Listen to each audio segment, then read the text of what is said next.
हाय, मैं योगिता। कैसे हैं आप सब?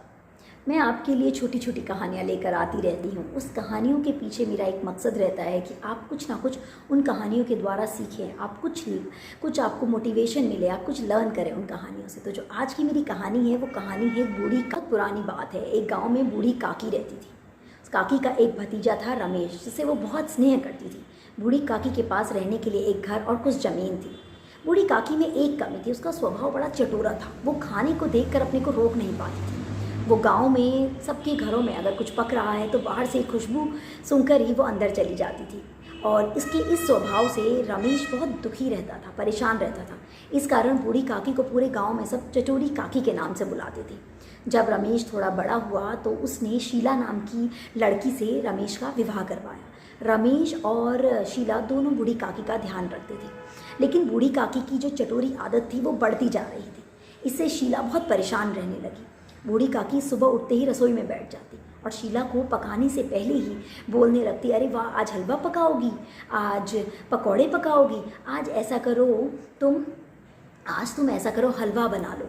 तो इससे शीला बड़ी परेशान रहती थी और लोगों के खाने से पहले ही बूढ़ी काकी अपना बैठ जाती और पहले खाना खाने लग जाती थी।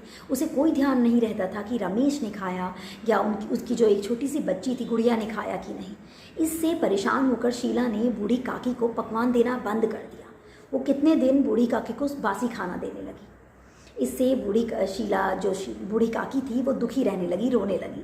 गुड़िया को इस चीज़ का एहसास था, जो उसकी पोती थी गुड़िया, उसको इस चीज़ का एहसास था कि मेरी बूढ़ी काकी है, बूढ़ी दादी है, उनको खाने का शौक़ है। तो वो जो भी अंदर पकवान बनते वो छुपके छुपके जाकर बूढ़ी काकी को खिला देती। कभी हलवा, कभी कचौड़ी। तो बूढ़ी काकी उसको बड़े शौक़ से खाती और सोचती कि काश मैंने ये सारी संपत्ति इस गुड़िया के नाम कर दी होती तो ये मेरा कितना ध्यान रखती।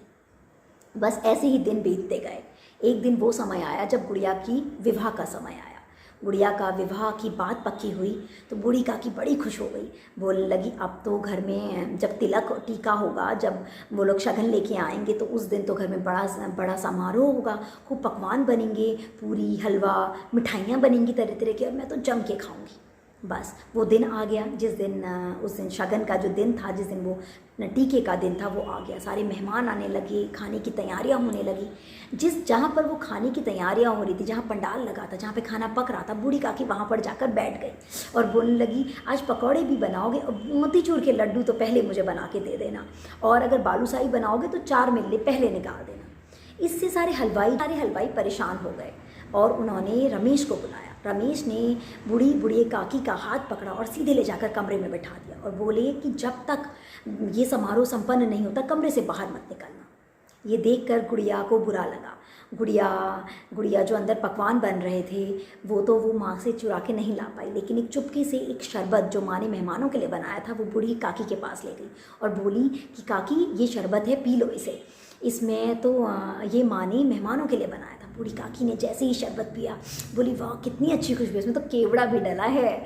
क्योंकि बूढ़ी काकी का जो स्वाद को लेकर जो उसको था ना, जो वो खाने को लेकर जो दिल मचलता था उसका, वो एहसास गुड़िया को था। गुड़िया वहाँ से चली गई। बूढ़ी काकी खिड़की से देखती रही, पकवान बन रहे हैं, उनकी खुशबू लेती रही।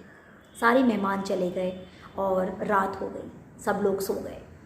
जब रात को शीला की नींद खुली तो शीला को याद आया कि उसने सुबह से बूढ़ी काकी को आज खाना नहीं दिया। तो वो खाना थाली में लेकर बूढ़ी काकी के कमरे में गई तो देखा बूढ़ी काकी कमरे में नहीं थी।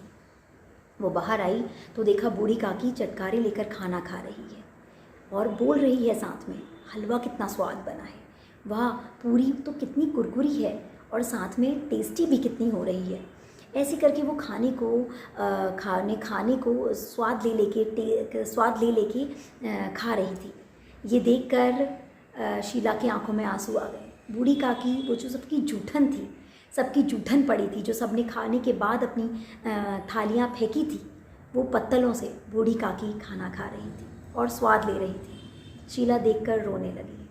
शीला क्यों रो रही थी? इसीलिए कि हमारे जो बुज़ुर्ग हैं ना, हमें वो जैसे हैं उन्हें वैसे ही एक्सेप्ट करना चाहिए।